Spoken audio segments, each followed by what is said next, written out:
The Return of the Twelves by Pauline Clarke, Chapter 18, The Gun-Carriage. It was certainly crowded upon the gun-carriage. The cannonballs themselves took up much of the room. As the Duke gave the last push and flung himself abroad into the backs and arms and legs of Bravey and the Middles could not help sniffing. It was beneath his dignity, a little, to travel crammed upon a gun-carriage with the common soldier or sailor, and he wished he were astride his good charger, Copenhagen. However, escape was the main object. "Have the goodness to move those cannonballs and make room for my feet, Bravey," he said, clutching at Monkey to keep his balance. Bravey did so, pushing at Gravy, who heaved a deep and dismal sigh. The wide road stretched downward before them, clearly lighted by the moon. They had set the gun carriage, of course, upon the crown of the road at the top of the hill, and as the wheels rumbled gently and they gathered speed, they could only trust in the genie and hope that the road would have no sudden bends.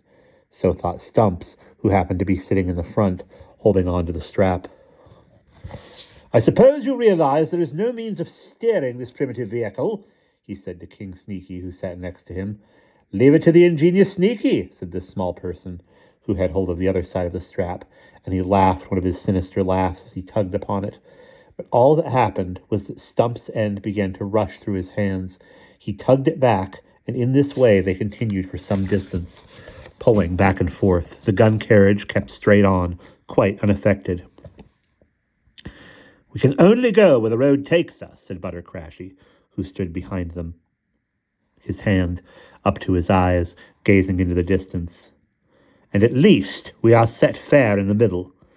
If the road turns, we shall be flung into a ditch and all lost," said Gravy. "But it is no more than one can expect." The rest jeered, and Bravey dug him with his sharp elbow, his hands being employed holding the flag. "We cannot eat and we cannot drink," he said, trying to hop up and down on the spot. "But at least we can be merry, old fellow. Tomorrow we die." "And the next day we are made alive," added Cheeky, his red cheeks gleaming in the moonlight. "Take heart, lads." "I can see the sea! I can see the sea on the right, all silver with the moon," squealed Cracky, who was squatting on the gun carriage and leaning out, holding on to Ross's legs. "Up the rigging and down the plank," he yelled. Monkey and Tracky pushed their heads about, trying to see. "Nonsense," said the Duke, sternly looking back. "We are coming to the end of it, and you do not come to the end of the sea so quickly." "It is a lake, no doubt," Perry remarked. "It is darkening ahead on the right," called Ross. "We are coming to a forest," answered Stumps, who could see the trees. The 12s turned to gaze into the woods as the carriage rumbled steadily past it on the darkened road. Moonlight fell in flakes between the huge trees. Tracky seized Ross round the waist. "Got you!" he squeaked, feeling somewhat frightened, and he held on tightly. Tracky, after all, was only 10, and it was many years since he had faced the enormous outside world. Now they were past the dark forest, and the road stretched silver again. But what was this brilliant and gleaming golden light in two great orbs coming toward them so quickly they could only gasp? With the blinding shafts of light came a loud and hideous rumble. "The genie!" said Stumps, shading his eyes. "Monsters!" hissed Sneaky. "Turn the carriage out of the road!" yelled Monkey. "All is lost!" groaned Gravy. The 12s could see nothing in the approaching glare, which came rapidly closer and closer up the hill toward them. "Young men, down!" ordered Butter Crashy. "Crouch, stoop, lower, bury your heads. It is the only chance." The 12s obeyed instantly, hearing the patriarch's voice. The tall Duke had the greatest difficulty, but he somehow bent himself double. The Middles folded themselves away. Stumps and Sneaky leaned forward over the front, closing their eyes. Butter himself dropped on his knees. The light became unbearably dazzling to the watching Bravey, the only man to keep his eyes open. Then there was an immense roar, and total darkness enveloped them. The roar was deafening, the smell sickening, the heat of the tunnel fearful. Then, quite suddenly, they were out on the other side. The lights were gone, the noise grew less, and the great lorry climbed the hill, its gears whirring, and its driver unaware that he had narrowly missed squashing the 12s and ending this tale in tragedy. Fortunately, he had not seen them, or he would have thought, "Rat!" and swerved to catch it, in the cruel way of bored drivers on long night journeys. "Pull! Tug! Stops! Prepare to tumble, Twelves!" yelled Sneaky.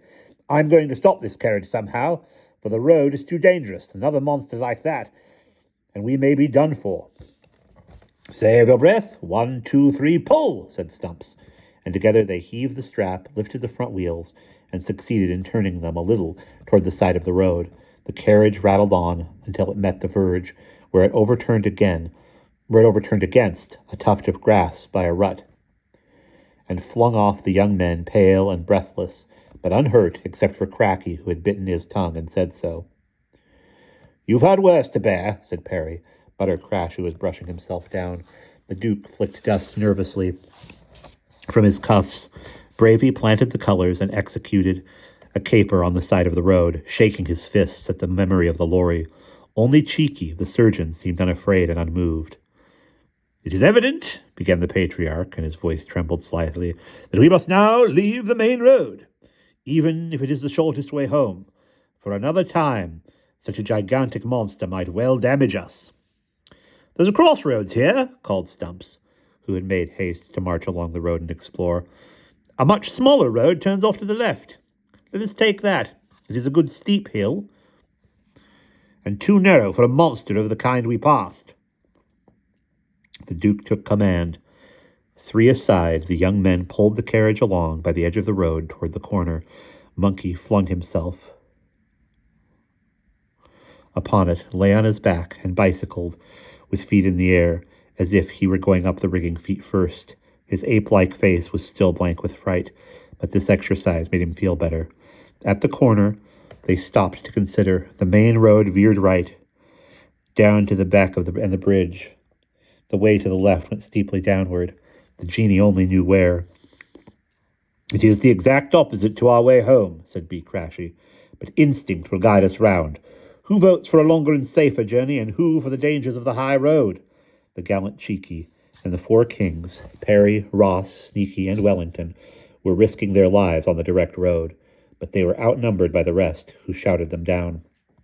They tugged the carriage to the middle of the side road, and once more packed themselves on. But their troubles were not over. Not only was the road fairly steep, so that they gathered speed quickly, it was also somewhat rutty, so that they overturned more than once in their haste. Added to this, it took several slight bends, and many were the spills at the sides before the 12 saw looming ahead a row of cottages. Here the path turned right once more, and proceeded gently along downwards. "I scent water," said Monkey. "I can see a river," said the Duke, looking ahead. "It's getting light," said Bravey. "Eat, drink, and be merry." "We are coming to some huge gaunt building," remarked Ross. It was a ruined mill. The carriage slowed down as the path crossed a slope, and the 12s dismounted for the last time in the most dignified manner possible. They gathered into a subdued group and gazed up in awe at the huge ruined building towering above them in the increasing light of dawn. Since it is ruined, it will no doubt be deserted," said the Duke, "and we can safely hide here today, and march again tonight," added Butter, and Perry and Ross agreed. And Sneaky added only a mysterious laugh and shrugged his shoulders. Meanwhile, the 3 middies, all their fright forgotten, had scampered merrily off toward the river, snuffing the water. Here they found a useful footbridge, which they came back to report. Gravy, Bravey, Cheeky, and Stumps were dragging the gun carriage, loaded now with the cannonballs, the flag, and the coil of rope, into the shelter of the ruins. "Lend me a hand, you idle fellows," called Stumps to the midshipmen. "Cut them open and let their blood," said Cheeky, whose duties as surgeon often led him to make such threats. "Eat, drink, dance, and be merry," sang Bravey. Gravy attended to his task inside the mill, in a safe corner where they could quickly hide behind some rubber if anyone were to come. The 12s encamped for the day. There was water in plenty from the streams round the mill, and the ingenious Sneaky even found a large silver billy can to put it in. It was a small empty mustard tin which some untidy child had played with and thrown away.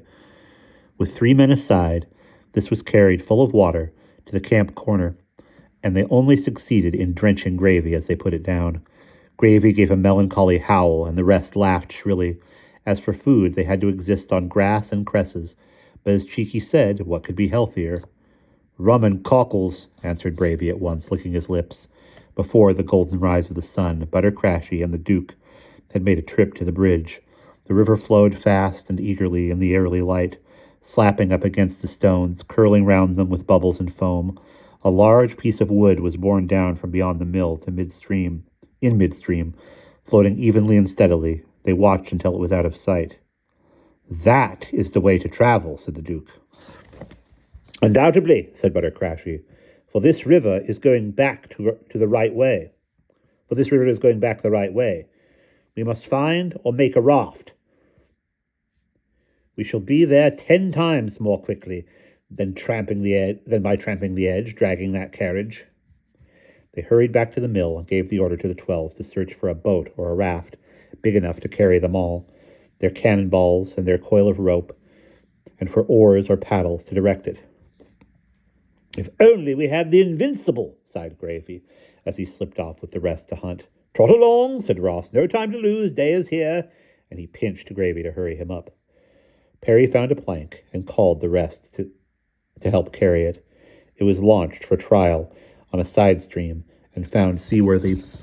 The others brought sticks for paddles. They hid this vessel down by the stream near the footbridge, and all was ready before the first cottage door opened in the lane above them, and the first twist of smoke went up faithfully into the frail blue sky. Then the 12s climbed into their secret corner of the mill, ate their plain breakfast, and despite the persistent singing of Gravy, joined by Sneaky and Stumps, fell one by one asleep. Cracky was awoken at dusk by the fearful flapping of the wings of a pigeon coming into roost. However, he stroked his crack to give himself courage and woke up the rest without alarm. As soon as night came down, they were on the move again, and long before moonrise they were huddled in a hole in the river bank near their raft, waiting to embark. "The moon rises late," said Ross. "Let us not wait for it." The patriarch put his head from the hole and gazed at the summer night. It was starry and not pitch dark. "We will embark at once," he said. The 12s cheered, and a water rat behind the next alder, hearing no strange or shrill sound, which he did not recognize, dived into the river with a hollow plop and swam rapidly for the other shore. The plank had this advantage, that there was a nail hole at one end, and a wide slot near the middle where another piece of wood had once been mortised to it. Monkey had passed their rope through the hole and tied up the raft to an alder branch. Into the slot they put the bag of cannonballs to prevent it sliding about, planting the flag on top. When everyone else was embarked, the patriarch stepped aboard, carrying his pole over his shoulder, and made his way up to the bows. The Duke, who was the tallest and could wield the longest pole, stood in the stern to steer, as if the raft were a punt. Then the midshipman untied the painter and coiled up the rope. The Duke gave a great push at the bank with his pole, and the raft was off, away into the midstream, and gliding gaily along over the dark twisted water, where the reflections of stars danced. At first nobody spoke. The young men waited, their hearts beating and their senses alert, for their raft to prove herself. Gravy, for one, expected to be flung instantly into the cold water. But as the vessel plied her way steadily and bravely downstream, they took heart, and a contented whispering arose from amongst them. The water rat saw and heard these things with astonishment from the other bank. As their eyes grew used to the dark, they could see the bushes and trees whose arms stretched over the beck. When they heard a faster tumble of water ahead, Sneaky and Stumps would call out where the rocks lay, and order the rowers on right or left to guide the raft past them by paddling. All went so well that soon the middies, joined by Bravey and Stumps, were singing a cheerful song. "We'll rant and we'll roar all o'er the wild ocean, we'll rant and we'll roar all o'er the wild seas, until we strike sounding in the channel of England. From Ushant to Scilly is 35 leagues," they sang, and the rat, swimming along curiously behind, kept a discreet distance as he heard it. When they had traveled what seemed to them several miles, the raft, carried swiftly by a particularly strong swirl of water round a bend in the stream, hid itself against the underpart of a large stone, which Stumps and Sneaky, being more interested in the distance between Ushant and Silly, had failed to notice, and turned turtle sideways, sliding all but a few cautious soldiers into the water. Stumps, right in the bows, got the impact of this terrific jolt first, flew through the air, hit his head on a further stone, and when he came to, found himself in midstream, floating he knew not where, in total silence and darkness. Butter Crashy was flung against the cannonballs which he clutched at. The Duke, Bravey, and Gravy, balanced on the upside of the raft, kept their footing and righted it. The water was full of screaming, swearing, chattering twelves. The painter was hastily untied by Bravey and flung to the less fortunate floundering in the water. The bold Cheeky rescued Cracky, aged 5, and nearly lost his own life in the process. Some scrambled onto the rock. The other 2 middies swam choking to the shore. Gravy helped Ross and Perry aboard one by one. The patriarch came to his senses and found he was embracing the cannonballs and the colors. He quickly gave the order to abandon ship for the moment, since all were too cold to sit cramped on the deck. Dragging the bag of cannonballs between them, he, Ross, and the rest, still aboard, picked their dangerous way to shore by the shallow stepping stones at the side of the beck, leaping and sliding and cursing the cannon like true soldiers. "It was Stump's fault," said Bravey furiously, his usual good cheer gone. "Not to mention Sneaky. They were not looking where they were going." And he stuck the flag angrily in the soft earth. We were, screamed Sneaky. "Old Stumpy, Bandy-Legs, Tumphead," went on Bravey, rudely jumping to warn himself. "Blame none of the 12, said the patriarch. "Only be thankful we are saved." "I blame Tumphead," repeated Bravey. The young men looked about in the light of the now risen moon, expecting Stumps to answer for himself, or to land Bravey a good right punch on the nose. "Where is Stumps?" said several together. The Duke and Butter began to count the men. "Stumps, Stumps, where are you?" some called by the water. "He is lost," groaned Gravy, "and has paid his penalty." The situation was too solemn for anybody to laugh. "Nonsense," said the Duke. "Not Stumps. We shall see him again, as we always have. Duke of York, Frederick Guliff, Frederick the First, Frederick the Second," called young Cracky at the river's edge, slapping his chest with his arms to warm himself. But there was, of course, no answer, since Stumps was already several leagues on and was anyway unfit for conversation. "We will search by day," said the patriarch. "Meanwhile, let us march to warm ourselves." "Wellesley?" "Certainly," said the Duke. He ordered 6 men to pull the cannonballs and Gravy to carry the rope round his neck. "And but a rope to hang himself," sang poor Gravy, in the most quavering and melancholy of tones, which caused delight to the midshipmen, in spite of the loss of Stumps. They climbed up into the field and set out briskly downhill, the river running alongside. And that is the end of chapter 18.